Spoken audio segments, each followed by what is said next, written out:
I am here with Poon, and this is her first yoga class.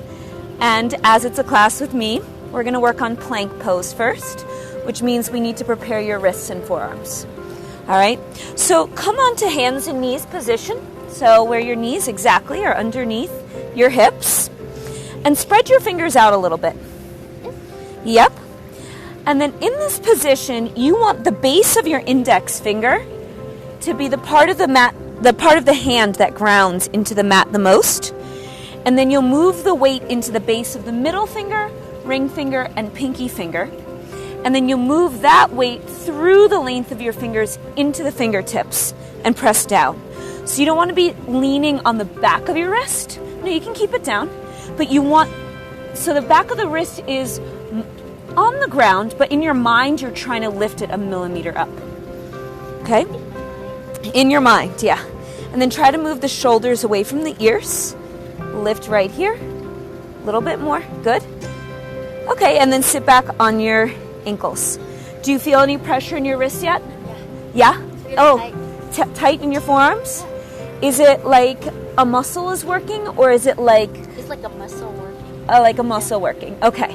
So when you're working with students who are newer to yoga, you want to make sure that you have, and especially English is your second language, we want to make sure that we have clear communication on what the sensations are as best as we can get. So we're going to stretch out your wrists for a little, or your forearms first, a little, but that muscle of the muscles, that feeling of the muscles working is good. That means that you're not dumping weight here, but you're building strength here. But building strength can lead to tightness. So we're going to stretch it out. Put the backs of your hands down and then move your butt back. Oh, you're bendy. No, you can keep your hands up here. Okay, that's enough. All right, so you have very flexible elbows. We're going to keep that in mind as we move into plank pose too. All right, and then turn your hands around and turn your fingertips to point to the sides and just rock side to side, casual. Yeah. And then sit back on your heels again. And just roll out your wrists. Stay 5 in one direction, 5 in the other. And then put your hands back down again. All right. In this position, you want to feel that work of your forearms again. How do your elbows feel? So tight. Tight? Locking tight. Okay, so we want to bend your elbows enough so they look straight. So put a tiny, tiny bend in your elbow. Yes. Yeah. You want... It's weird. Your elbow is special, okay? We're going to reorient you so that people on the screen can see you better. So have your butt close, sit next to me over here. Yeah. So you have what's called hyperextending elbows, or a lot of flexibility in your elbows. Yeah. So when you put your hands down, go ahead, put your hands down.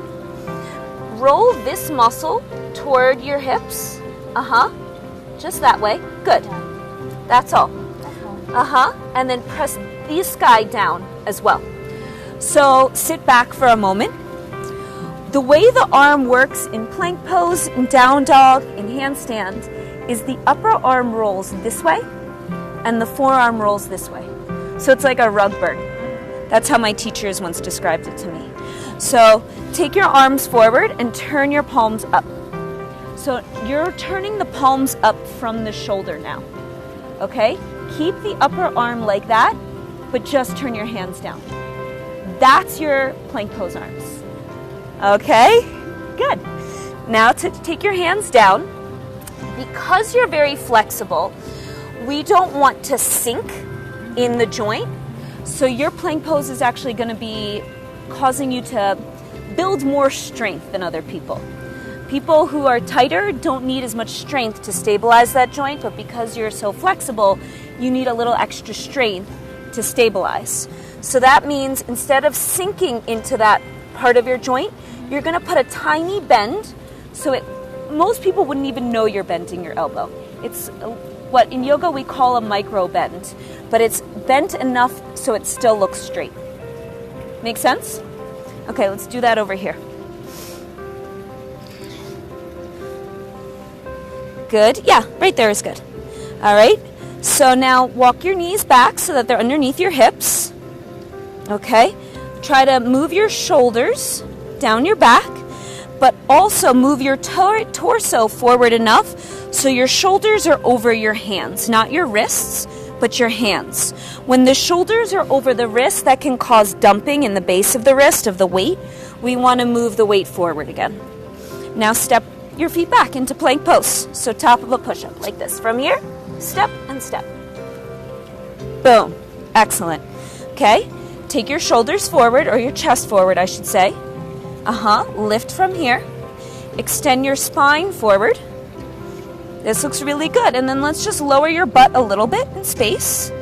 And then lift these muscles just a little bit. Yep. Hold here for 5, 4, 3, 2. So strong. Come on down. How'd that feel?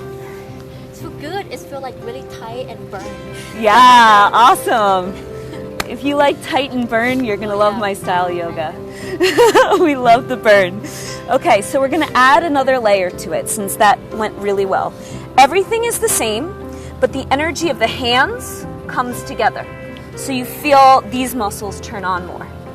Okay? The legs are the same. The energy of the feet comes together.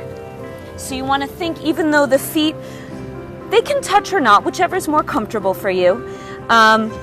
But we want to think of the energy of the feet coming together by the engagement of the inner thighs. Do it again.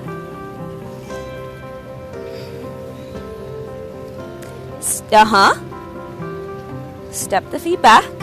Extend your spine forward. And then I'm going to do a little tucking of your tailbone. So just lift right here from the low belly and see if you can reach this part of your butt toward your heels. That's sideways. Yes, exactly. So we're keeping a little bit of a curve in your back, but we're engaging the core more. So when you lift these muscles, it tends to pull the pelvis into posterior, back body, pelvic, that area of your body, tilt.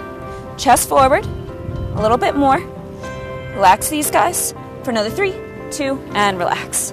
So that time you held it a lot longer, and it was a little bit easier because you weren't thinking that much about it. Did you get a chance to think of the arms hugging in? No, we had other stuff going on. All right, stand up for a moment, and I just want to explain that posterior, back body, pelvic tilt. So for some people, too much of this can cause back pain. So be careful and pay attention.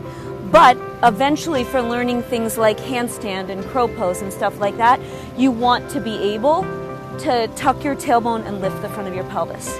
So come to the center for a second and stick your butt out. Good. And now lift right here. Pull these muscles back. Back. Yes. Do you feel that? Oh, yeah. Yeah. So that, yes. So when you just do this, then the hips thrust forward. So we put what Anusara, it's a group of yoga people say, inner spiral the thighs. Just stick your butt out. Yes. And then at the same time, reach your tailbone down. Lift here. Yes. Oh my God. Do that down there. This is the last time. And then you take what many yogis love. It's called a child's pose. Yes. So try that posterior pelvic tilt.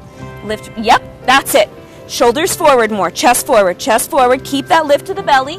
Think of the hands drawing together, the feet drawing together. So strong for another 3, 2, and that's it. Put your knees down and then copy my shape. Knees wide, forehead down, and arms forward.